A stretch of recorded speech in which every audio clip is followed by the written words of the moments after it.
Ako nga pala si Pepet, simpleng fish keeper. Vlogger na ata ako eh. Kaya tara, samahan niyo ako. Guys, ito na yung unang araw niya dito. Medyo nakabangon na siya. Kung nakita niyo ng unang araw, di ba nakahiga lang siya. Ngayon guys, medyo nakabangon na siya. Ayan o. So, di ba? Ngayon guys, kung makikita niyo mabula yung tubig, ammonia yan guys. Kasi nagtae na siya ng nagtae. Ang gagawin natin guys, so water gauge natin yan guys. Ayan o. Kukuha ulit tayo ng tubig galing sa tank. Pero hindi pa rin natin siya pakakainin. Hindi pa tayo tapos guys sa paggagamot sa kanya. Pero sa nakikita ko mukhang may progress guys. Sana talaga makarecover siya. Ayan o, kunin natin yung mga poop guys. Hindi ko na iwan 100% na water case, siguro magtitira ako ng konti. Para hindi rin siya ma-water shock. Yan. Saipon lang natin guys yung mga poop. Yan ang bulaw. Diba? Sana talaga makarecover yan. Pwede. Tapos tatabo-tabuhin ko na para mas mabilis guys. Yan.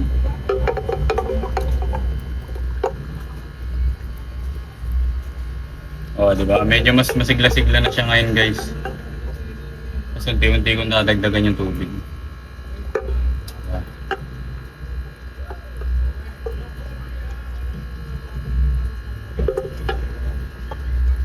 Para di siya mabigla. Kung mag-alala guys, okay lang yun siya.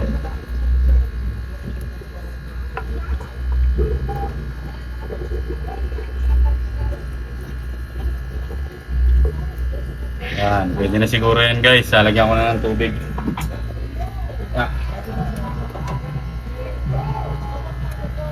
Ito guys, oh, galing sa aquarium din. Hindi ko lalagyan ng tubig na masa. Yan. Oh, di ba? Tingnan nyo guys, mga nakakalangoy na siya na maayos. Yan, medyo tinasan ko konti guys. Oh, di ba? Sana talaga gumaling siya guys. Tapos, lalagyan natin ng asin. Rock salt, guys. Ito, rock salt. Ayan, guys, rock salt.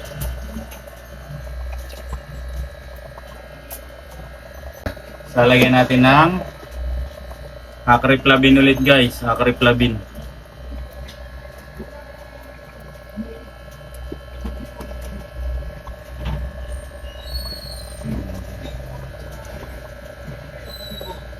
One, two, three. Okay na yan guys, tatlong patak. Yan. Sana makarecover na siya guys. Medyo nadagdagan ko ng konti yung tubig niya guys. Kasi kahapon parang maliit. Ay ano konti lang. Ngayon medyo dinagdagan ko ng konti. Ngayon di ba? Kahapon nakahiga lang siya eh. Ngayon medyo nakakaupo-upo na ulit siya. Stress lang yan guys. Hindi pa rin natin yung papakainin. Alright. Ano to? I-update ko ulit kayo sa susunod guys na video natin. Diba? Sana gumaling siya. Alright. Pangabang ulit kayo guys sa susunod na update. Tapos, okay, yun pala guys, share ko pala sa inyo yung isda ko na, di ba yung pinakita ko sa last video ko, yung nagkaroon ng SBD. Bali, ano niya na guys ngayon, simula kasi Webes yata yun eh. Webes, hindi, ano yun, Miyerkules ko siya nakita na SBD, yung video na yun. Bali, Miyerkules ko siya nilagay dun sa view tank na malaki, di ba, sa hospital tank natin. Tapos, Guys, kakarating lang namin. Bali, update lang. Nung Friday kami umalis, nung pumunta kami ng Bicol, ngayon guys, kakauwi lang namin guys. Ano na ngayon, Lunes na. Tapos 'di ba guys, naalala niyo yung sa video ko, yung nagkaroon ng SBD na Big Mama na Tancho. Guys, ito kakauwi ko lang. After 3 days, di ko alam kung buhay pa siya, pero 'di ba ginamot ko siya? Grabe guys, buhay pa rin. Buhay pa siya guys, tapos umanak pa siya. Di ba green water yon? Yung update ko sa inyo ng second day. Yung second day niya guys, di ba naglagay ako dyan ng acriflavin. Ngayon guys, so buhay na buhay yung mga fry, tas buhay pa rin siya after 3 days. Grabe. Bali Friday, Saturday, Sunday. Ngayon Lunes na, buhay pa rin siya guys. Kaso parang hindi pa rin siya magaling kasi yung langoy niya hindi pa rin maayos eh. Pero napakatibay niya guys, tignan niyo naman. Nanganak pa siya guys oh. Grabe, napakalupit na isda ko na to guys. Anis, buhay pa siya oh. Di ba malakas na aerator lang guys, tas fasting. Acriflavin, napakalupit guys. Ilang kaya anak nito. Ngayon, nire-rescue ko na yung mga anak niya guys. Tapos, water change ko na rin yan para tuluyan na siyang gumaling. Sana, makarecover pa talaga siya guys. Grabe. After 3 days, napakatibay ng isda natin guys. Pepet lines yan guys. Oh. Buhay na buhay pa rin siya guys. Ang lupit oh. Tapos guys, anong araw na ngayon guys? Martes na ngayon. Pero guys, buhay pa rin siya guys. 'Di ba? Ano yun eh, balik kahapon, galing akong yung nasa Bicol ako Lunes. Pag uwi ko, bali Biyernes umalis kami papuntang Bicol. Bali ang ginawa ko, bali pangalawang araw niya yun, pinalitan ko yung tubig niya, tapos nilagyan ko ng asin tsaka acriflavin. Tapos 'di ba, Biyernes ng gabi, umalis na kami nun. Tapos, syempre, Biyernes ng gabi. Huwebes ng gabi pala guys. Bali Biyernes, Sabado, Linggo ako wala. Hanggang Lunes ng umaga, wala. Bali ilang araw, halos mag-4 na araw akong wala. Tapos guys, di ba, nakita nyo sa video, umanak. Nanganak siya dun guys nanganak. Tapos nilipat ko na yung mga anak niya. Bali, ito na siya ngayon guys. Oh, ayun siya, hanggang ngayon, buhay pa rin siya guys. Sabi ko sa inyo, lupit. Oh, ayun siya guys. So, buhay pa rin siya guys. Iyan natin. Hanggang ngayon, buhay pa rin siya guys. Oh. Kaso, di ko alam kung magaling na siya kasi umiikot pa siya eh. So, ayun siya guys. So, buhay pa rin siya oh. Tibay ng isda natin guys, no? Grabe, lupit. Ayun oh. Oh. Buhay pa rin yun oh. Napakalupit ng isda natin guys. Buhay pa rin siya. Kaso ngayon nga, arang hindi pa rin siya magaling kasi yung langoy niya. Pero 'di ba, nakapag-anak pa siya. Ayun oh. Oh, 'di ba? Nakapag-anak pa siya sa atin guys. Talagang napakabuti niya sa atin. Pang-apat na drop niya na yun guys eh. Ayun oh. 'Di ba? Lumalaban pa rin siya. Ng ilang araw na oh. Nagkasugat nga yung ulo niya guys, so parang nagkasugat, no? Pero ang lupit niya guys, buhay pa rin siya. Balang gagawin ko guys, yung water change ko na lang ulit to. Ang pinang water change ko na dito guys, yung galing sa mga aquarium ko para kahit pa paano hindi siya ma-water shock. Kasi lalagyan ko ulit ng asin tsaka acriflavin. Pang ilang araw niya na dito guys, pang 5 araw niya na ata. Grabe, napakatibay niya. Sana okay pa rin yung lagay niya guys. Diba? Medyo ikot pa rin yung langoy niya eh.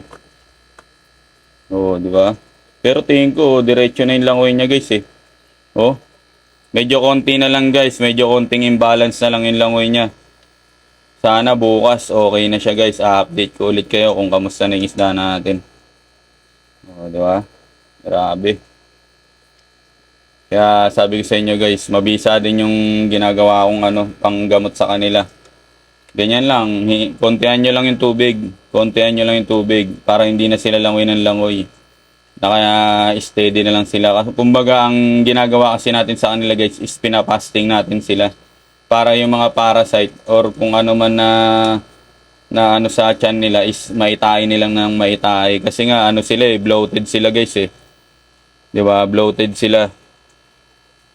Masyadong yung tiyan nila guys. Kaya bumabaliktad sila ng langoy. Kaya yung langoy nila paikot-ikot, ganun. Bloated kasi sila guys eh. Kaya ang gagawin lang natin, ganyan, para ipasting sila. Tatay lang sila ng tatay dyan. Wag natin papakainin. Hanggang makarecover sila guys. Diba? Ayun o. Alright. Mabisa guys. Sobrang bisa. Diba? Pakita ko sa inyo mga anak nila. Mga anak niya. Ito.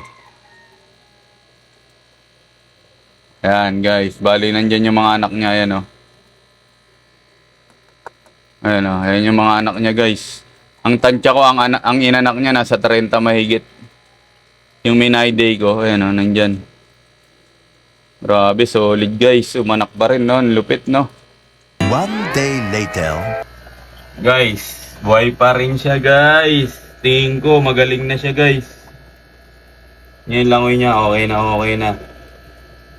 1 week na siya dyan, tas wala siyang kain guys. Medyo marami na rin siya na dumi. Titignan natin kung kamusta na yung pakiramdam niya. Sana diretso na yung langoy niya guys. Pang 1 week niya na to.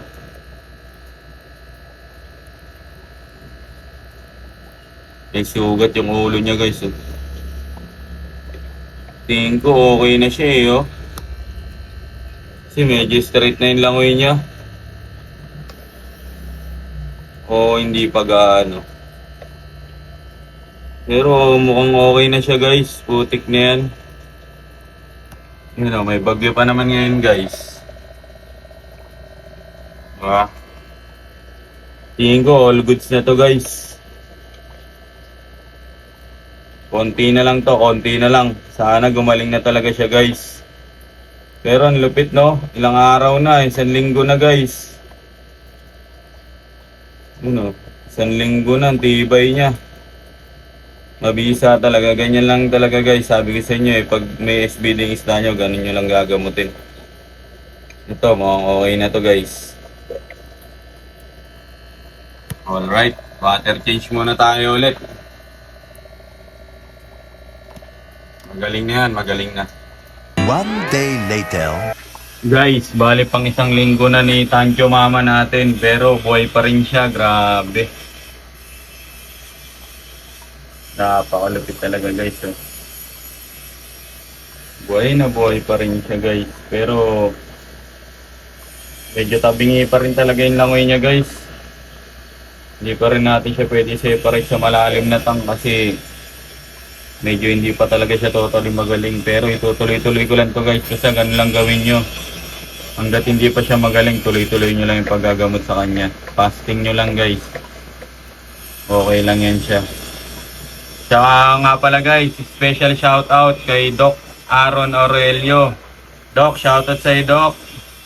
Salamat sa panonood lagi ng mga video ko. Happy fish keeping Doc, thank you po. Okay guys. Grabe, solid na solid oh. Buhay na buhay pa rin oh. Lupit. Okay guys. Oh guys, nakita nyo naman yung isda ko, di ba? Sobrang lupit. Kaya abang-abang lang ulit tayo sa next update guys. Huwag nyo kalimutan mag-like and share, tsaka pa-subscribe na rin ako na YouTube channel ko guys. Okay, salamat guys.